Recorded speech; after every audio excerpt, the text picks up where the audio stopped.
옆집에 누가 사는지도 모르는 세상이라지만 낡은 빌라 한 곳에서 20년을 부대끼며 살다 보면 집안 숟가락 개수까지 훤히 알게 되는 법입니다. 특히나 자식 잘 키운 게 유일한 벼슬인 줄 알고 남의 자식 걱정하는 척하며 제 자식 자랑으로 하루를 다 보내는 이웃을 곁에 두는 건 참으로 인내심이 필요한 일이죠. 오늘 사연은 경기도의 한 오래된 빌라에서 20년 넘게 이웃으로 지낸 두 여성의 이야기입니다.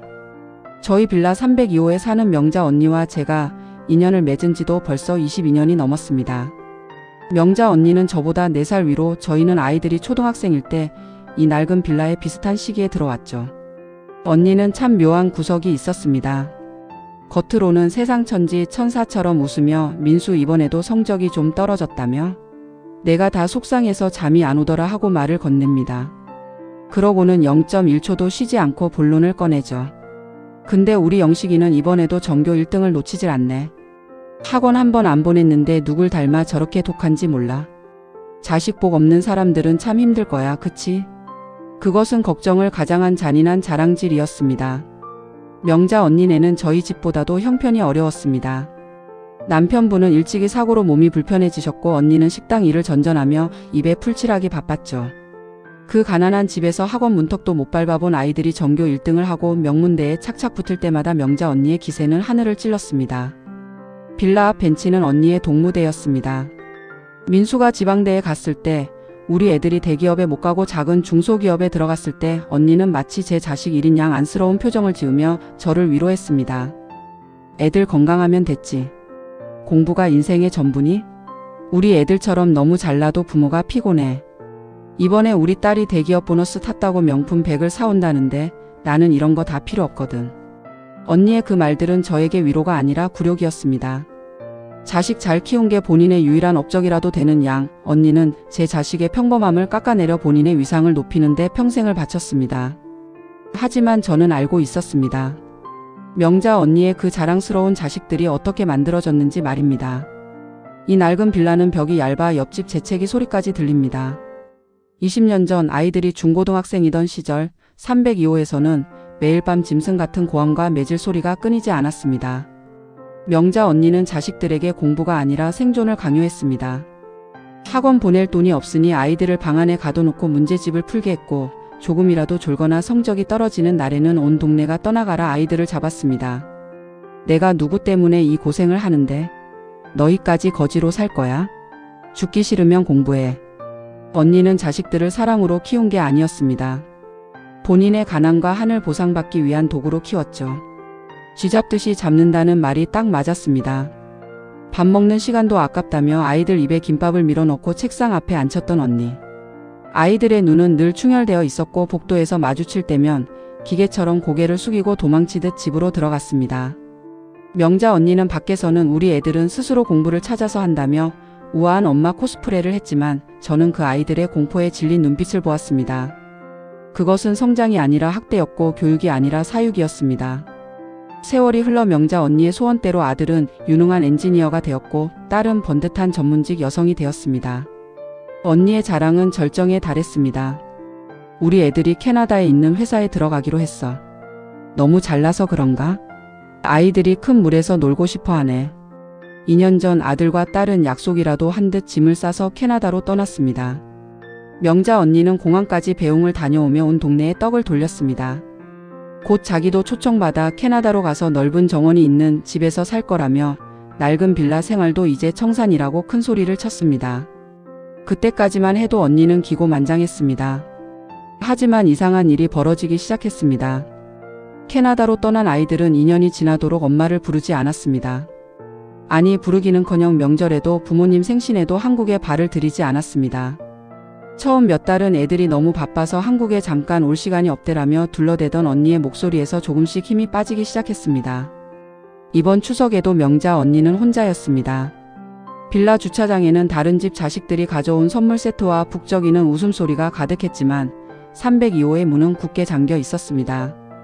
저는 시장을 다녀오다 빌라 벤치에 멍하니 앉아있는 언니를 보았습니다. 예전에 그 위풍당당하던 기세는 어디 가고 낡은 카디건을 걸친 채 홀로 믹스커피를 홀짝이는 모습이 어찌나 쓸쓸해 보이던지요. 제가 먼저 아는 척을 했습니다. 언니 애들은 이번에도 안 온대요? 영상통화라도 했어요?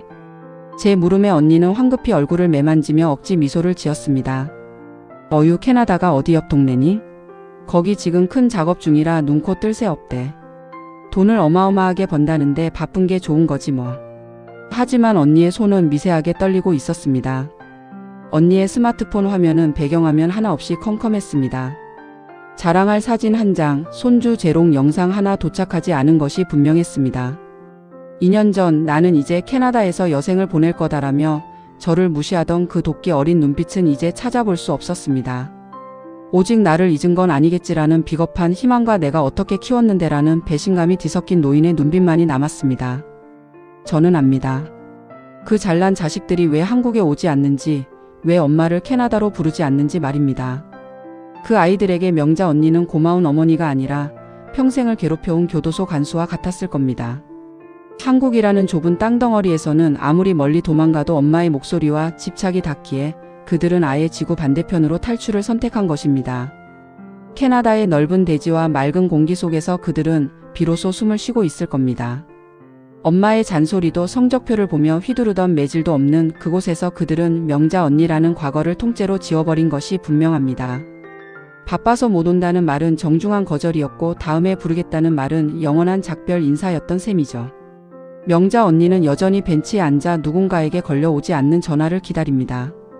지나가는 이웃을 붙잡고 우리 아들이 이번에 캐나다에서 승진을 해서 라며 낡은 자랑을 시작해보려 하지만 이제 동네 사람들은 아무도 귀담아 듣지 않습니다. 오히려 자식들 잘 키우면 뭐해 얼굴도 못 보는데라며 뒤에서 혀를 찹니다. 언니는 앞으로도 그 낡은 빌라 302호를 떠나지 못할 것입니다. 비행기표 한 장 보내주지 않는 자식들을 기다리며 혹시나 올지 모를 택배 상자 하나에 목을 매며 그렇게 늙어갈 것입니다. 평생 남의 자식 흉보며 제 자식 높이던 그 입술이 이제는 제 자식의 무심함을 변명하느라 바빠진 모습이 참으로 사이다 같으면서도 한편으로는 지독하게 씁쓸합니다. 자식을 도구로 키운 대가는 결국 세상에서 가장 화려한 고독으로 돌아온다는 것을 명자 언니는 죽기 전에 깨달을 수 있을까요? 아마도 그녀의 자식들은 다시는 이 낡은 빌라의 계단을 밟지 않을 것 같습니다. 남의 자식 걱정하는 척하며 제 자식 자랑으로 상처 주던 명자 언니의 최후. 자식들이 성공했으니 된 것 아니냐고 할 수도 있겠지만 부모 자식 사이에 성공만 남고 만남이 사라졌다면 그것을 과연 성공한 인생이라 부를 수 있을까요? 자식을 쥐잡듯이 잡아 얻어낸 전교 1등의 성적표가 결국 자식들이 부모를 버리고 떠나는 탈출권이 되어버린 현실이 참으로 시리고 아픕니다. 자식은 부모의 소유물도 가난을 탈출하기 위한 도구도 아니라는 것. 이 당연한 진리를 명자 언니는 텅 빈 거실에서 홀로 믹스커피를 마시며 비로소 배우고 계신지도 모르겠습니다. 지금 이 방송을 듣고 계신 부모님들, 혹시 여러분도 자식의 성취를 나의 훈장으로 여기며 누군가에게 상처를 주고 있지는 않으신가요? 혹은 사랑이라는 이름으로 자식의 숨통을 조이고 있지는 않으신가요? 자식은 부모가 준 사랑만큼 돌아오는 법입니다. 억지로 만든 성공은 언젠가 가장 먼 곳으로의 이별로 되돌아올 수 있다는 것을 오늘 사연이 말해주고 있네요. 전국의 수많은 명자 언니들이 이제라도 집착을 내려놓고 본인 자신의 평온을 찾으시길 기도해봅니다.